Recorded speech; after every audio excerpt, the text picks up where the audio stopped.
बुद्धिहीन तनु जान के सुमिरो पवन कुमार, बल बुद्धि विद्या दि मोहि हरहु कलेस विकार। अर्थात हे पवन कुमार, मैं आपका सुमिरन करता हूँ। आप तो जानते ही हैं कि मेरा शरीर, मेरी बुद्धि निर्बल है। मुझे शारीरिक बल, सद्बुद्धि एवं ज्ञान दीजिए, मेरे दुखों का निवारण कीजिए। जय श्री राम। दोस्तों, आज का अनुभव बिल्कुल ही अद्भुत होने वाला है। जो काम डॉक्टर नहीं कर पाए वह काम कैसे हनुमान चालीसा ने करके दिखाया, और कितना बड़ा संकट आया था इस भक्त पर, जिस संकट से हनुमान जी ने इनको बाहर निकाला। यहाँ तक कि यह सुसाइड करने वाली थी, लेकिन प्रभु ने इनको वहां से भी बचा दिया। जय श्री राम। दोस्तों, मैं मध्य प्रदेश की रहने वाली हूँ। बात 2018 की है। मैं 12th क्लास में पढ़ती थी। मेरी हाफ ईयरली के एग्जाम आने वाले थे और यहाँ मैंने इतनी टेंशन ली कि मैं बीमार हो गई, जिसके बाद मेरी तबीयत खराब होने लग गई। मेरी तबीयत ज़्यादा खराब होने के कारण मेरे पापा ने मुझसे कहा, बेटा तुम पेपर की ज़्यादा टेंशन ले रही हो, इसीलिए तुम बीमार हो रही हो। यह देखकर पापा ने कहा कि कोई बात नहीं, तुम पढ़ाई छोड़ दो। लेकिन मेरी मम्मी यह सुनकर परेशान हो गई और मम्मी ने कहा कि पढ़ेगी नहीं तो आगे क्या करेगी। सब लोग कहने लग गए कि यह पढ़ाई के टेंशन के कारण बीमार हो गई है। कुछ लोग कहते कि किसी ने इस पे काला जादू किया है, पर मेरे घर वाले इस बात पर भरोसा नहीं करते थे। लेकिन मुझे कुछ भी समझ में नहीं आ रहा था।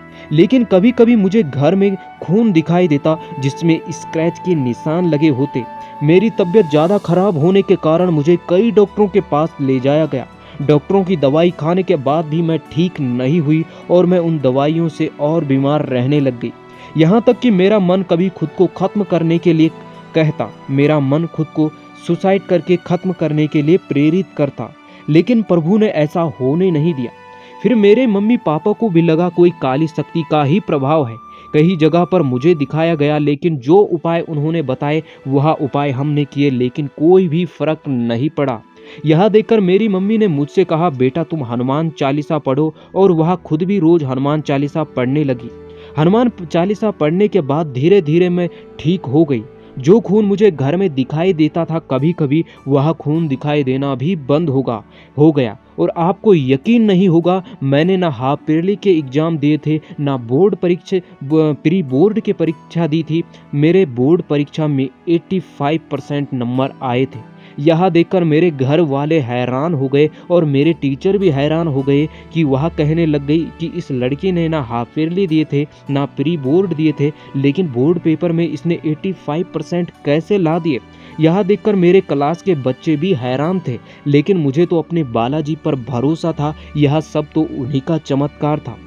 यह देखने के बाद मुझे एक कॉलेज में डाला गया, जो मेरे घर से बहुत ही दूर था, और इस कारण मैंने वहां पर एक रूम लिया। उस रूम में मेरे साथ एक दीदी थी जो कि क्रिश्चियन थी। उन्होंने मुझे बहलाया और फुसलाया। एक दिन चर्च ले गई और मैं उनकी बातों से इतना प्रभावित हुई कि मैं रोज चर्च जाने लगी। जो तस्वीर मैंने हनुमान जी की अपने रूम में लगाई थी, मैंने हनुमान जी की उस तस्वीर को हटाकर किनारे कर दिया और हनुमान जी को बिल्कुल ही भूल दिया। लेकिन धीरे धीरे मेरी तबीयत अब खराब होने लग गई। मैं पहले जैसे ही बीमार हो गई। यह देखने के बाद मैं डरने लगी कि यह मेरे साथ क्या हो गया है। उसके बाद जो दीदी मेरे साथ रहती थी वह भी अपने घर चली गई, क्योंकि उनकी पढ़ाई पूरी हो चुकी थी। लेकिन उसके बाद मैं बीमार रहने लगी। तभी एक वीडियो का नोटिफिकेशन मेरे पास आया यूट्यूब से, और मैंने उस यूट्यूब वीडियो को देखा जो हनुमान जी के चमत्कार से जुड़ा हुआ एक वीडियो था।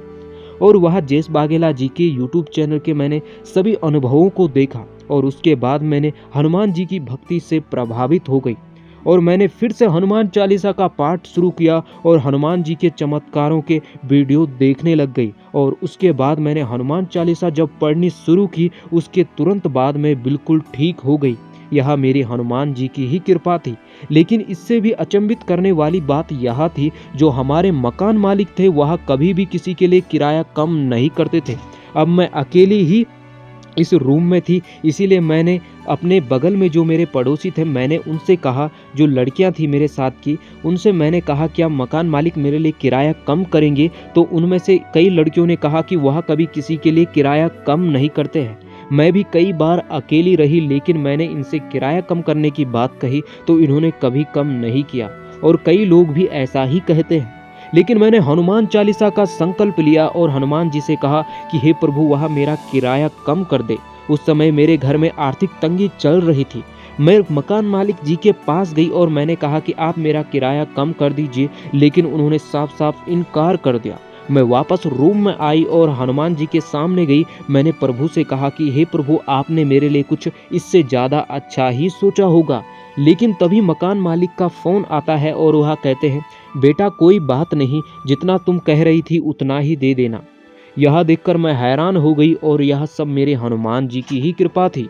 नमस्कार दोस्तों, अगर आपको यह वीडियो अच्छा लगा हो तो ऐसे ही हनुमान जी के अनुभवों को सुनने के लिए आप हमारे YouTube चैनल को सब्सक्राइब और लाइक और शेयर जरूर कीजिए। ऐसे ही भक्तों के अनुभव आपके सामने आते रहेंगे।